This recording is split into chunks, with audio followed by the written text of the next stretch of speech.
dear colleagues, dear friends, dear Prohibition Partners family, good morning and welcome to Cannabis Europa 2025. It's a true honor to open this year's conference in London, a city that for centuries has been a meeting point of ideas, of trade, of cultures, but today it's once again a crossroad for the future of cannabis in Europe. 2024 and the first half of 2025 have marked a pivotal chapter for our industry. We've seen momentum, but also moments of friction. Regulatory landscapes are shifting. Patient access is expanding, but unevenly. Investment interest is returning, but demanding clarity and accountability. Europe is at the decision point regarding the medical cannabis.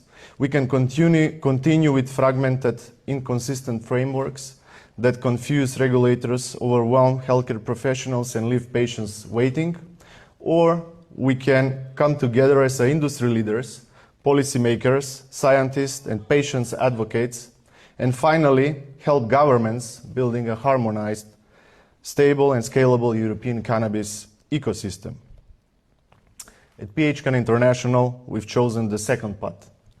And today, I want to share not only what we've done, but where we believe the future is going, and how well we all have a role to play in shaping it. Let's start with the obvious. The days of hype and over-promising are behind us. Cannabis in Europe is no longer an idea, it's a regulated reality.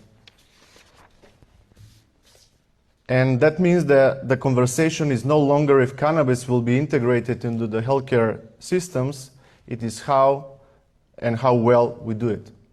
The European patient is more informed, the physician is more cautious but curious, the regulators are more open but need more evidence and structure.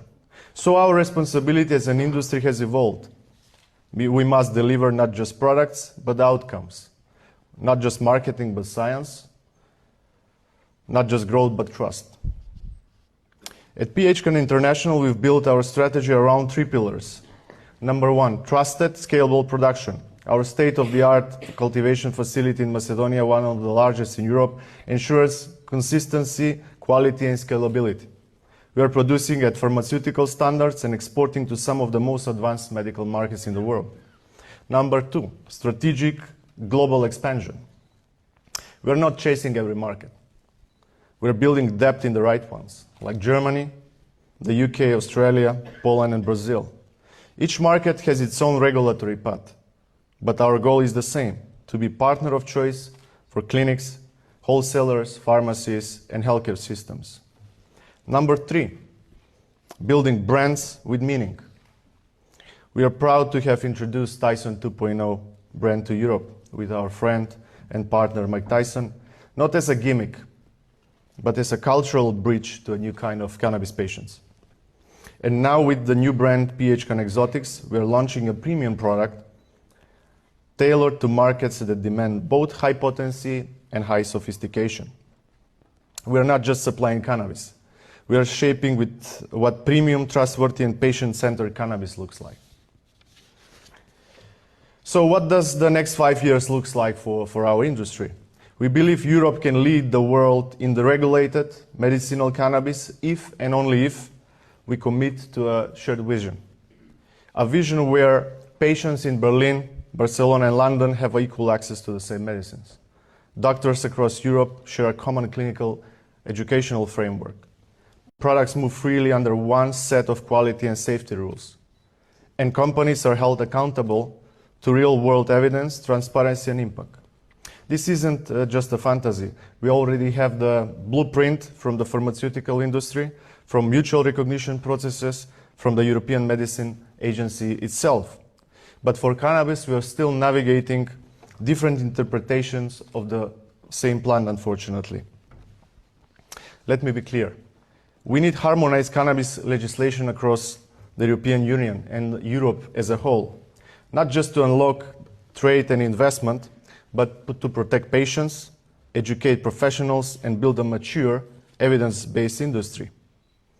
we all must advocate for a single EU definition of medicinal cannabis, mutual recognition of GMP and GDP standards, pan-European digital prescriptions and monitoring, a centralized system for data collection on outcomes and safety.